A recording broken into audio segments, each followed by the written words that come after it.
What's up, everybody? Welcome back to Daily Nonsense. Today is Friday, July 25th. And on today's episode of the show, we are going to be talking about the unfortunate passing of Hulk Hogan and the stepping down of Peter Steinberg, the CEO at SGC. We are now just 5 days away from the National Sports Collectors Convention out in Chicago. My tip for today is bring cash to the show if you can. The Wi Fi and internet can be a little bit spotty at the convention center, so just bring the cash. You'll also be able to track how much money you're spending. If you are using Venmo or PayPal, like I said, you might run into some issues where you go and you just spend a bunch of money without realizing it. If you're taking the cash out, use the cash, and once you're out of cash, that's all you got. So I think we'll start out the show today and announce that one of the legends in the wrestling world, Hulk Hogan, unfortunately has passed away. That is a sport where you are going to see a lot of wrestlers pass away a little bit earlier, maybe than they probably should.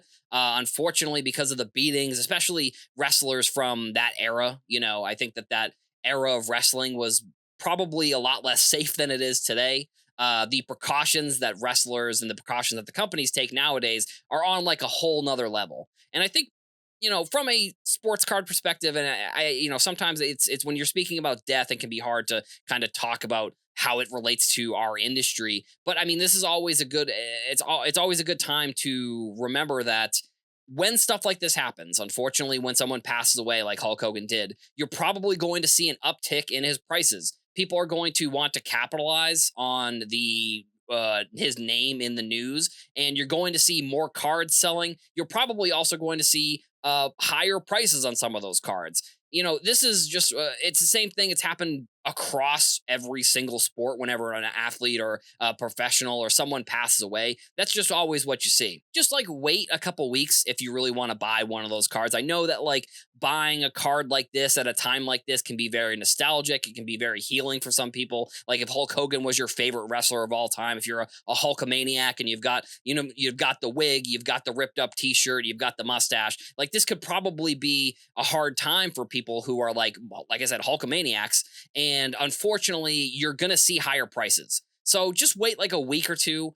Because again, unfortunately, with this 24-hour news cycle ends up happening is that, when someone passes away, you get probably about a week. I'd imagine Hulk Hogan might get a little bit more time just because of how famous he was in the wrestling world. But people are going to capitalize, unfortunately, on his passing. And that means they're probably going to list cards for more expensive than they should be selling. I think it's interesting too that like this news kind of happens and just in the past year we've already seen two of the highest Hulk Hogan sales. So in December, a card sold for $132,000. That was a PSA 9 of his 1982 Wrestler Star. I believe it was Series A. There was Series A and Series B, and he was in the Series A that year. And then I think it was back in April, or it was either March or April. I forget. It was in the past like 6 months, so fairly recently. There was another PSA 9 that sold for $103,000. So two of his most expensive cards have sold in the past year. I wouldn't be surprised realistically if you see more of those cards,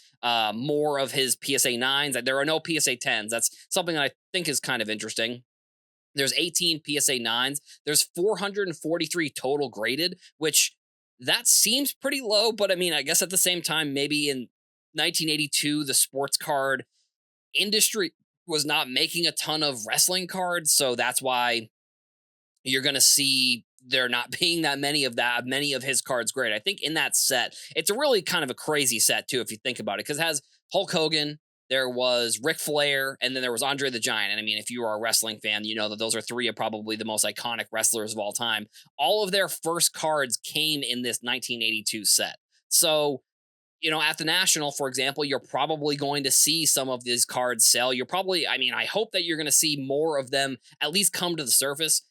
Because that's another thing that does happen when, people pass away. You see some of these like crazy cards that people either had in their collection or that they just have been holding on to for like many, many years. And I would hope at the National that someone or people that are known to have good wrestling collections, maybe there'll be some sort of exhibit.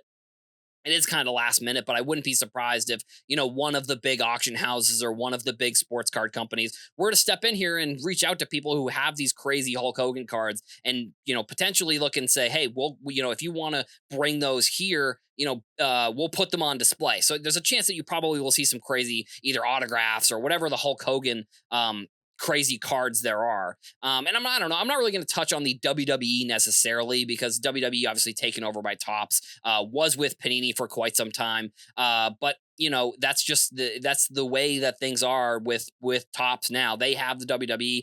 I guess I wouldn't be surprised if we see WWE come out with, or if we see Topps come out with some WWE cards. I know that there was some hard feelings between WWE and Hulk Hogan, so there's a chance that you might not see any of those cards. You might not see a Hulk Hogan WWE Topps card. There may be some other companies that potentially, like a Leaf, for example, they might come out with something. So we'll see on that front what ends up happening with some of the cards that you could see over the next few weeks, few months, few years potentially.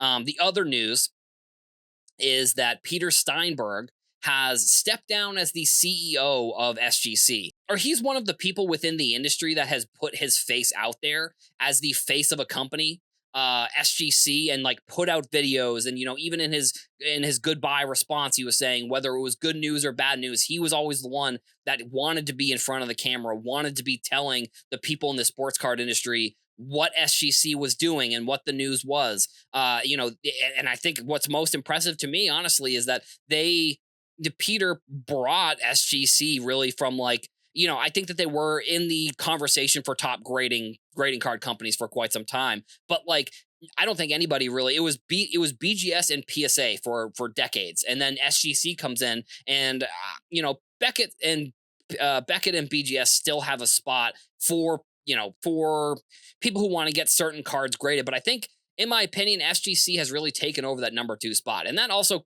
could be because they ended up getting bought by PSA. But I think even before they were getting bought by PSA, it was definitely PSA number 1. SGC and BGS were kind of competing for number 2 from that standpoint. But I think now, in my opinion, I would really put SGC above Beckett. I do think it depends on the card you're getting graded. Like if you're getting like an RPA or some sort of autograph or something along those lines, I would probably go with Beckett. If you're looking for a base card or like an autograph card that just doesn't have like a patch or anything like that, and you're just looking for quicker times and cheaper prices, you can go with SGC, and you're still going to hold a decent amount of the value. Like obviously, a PSA 10 is like the top of the top when it comes to getting a card graded, getting the value for that card. Where SGC, there's a lot more room where if you're not getting a 10, you can still get a 9 or an 8, and kind of depending on the card, you can still make a little bit of money if you're looking to grade and flip. But I think with SGC, depending on the value, like that's sort of the thing about the card itself. Also, it's like if the card is a good card that has a lot of value, the grade doesn't matter as much. I mean, with SGC, for example, they have the 4 top most expensive sports cards of all time are they are SGCs. Like there was a Mickey Mantle, one of the Mickey Mantles, I believe it was either I think it was a 9.5 that was like found in a shoebox, and then it got graded by SGC and it came back a 9.5. That one sold for $12.6 million, I believe, a couple years ago. And then there is a Babe Ruth card, and then I believe 2 of the Honus Wagners are also in an SGC slab. So I don't think SGC is going to go anywhere, even with Peter leaving the company. I don't think PSA would dissolve SGC just because of the fact that there's so many cards that SGC has graded, and I think SGC is a very important brand in the sports card industry. I don't think PSA would be willing to give up the branding of that just to, I don't know, bring in a secondary PSA offering. I think SGC always will be around. Overall, it is unfortunate to see someone who has had such a big impact leaving the space. I don't think he announced any news about where he's going or what his next venture is going to be. He's one of the CEOs, one of the people in this industry that, I think it's interesting actually. This industry, the executives in this industry, the pool of people who are into sports cards and who are in the C-level, C-suite executives, the number is not very high. So I think he probably goes somewhere and has a pretty good job at some other sports card company. I mean, we've seen CEOs move. I believe Joe Orlando went from I know he moved from one company to another, but I think the pool of people who are into sports cards and who are also in that C-level suite executives, the pool is not very high. So for him, I think he has a great opportunity to go somewhere and do some great things with another company. But for right now, unfortunately, right before the National, he is stepping down as the CEO of SGC.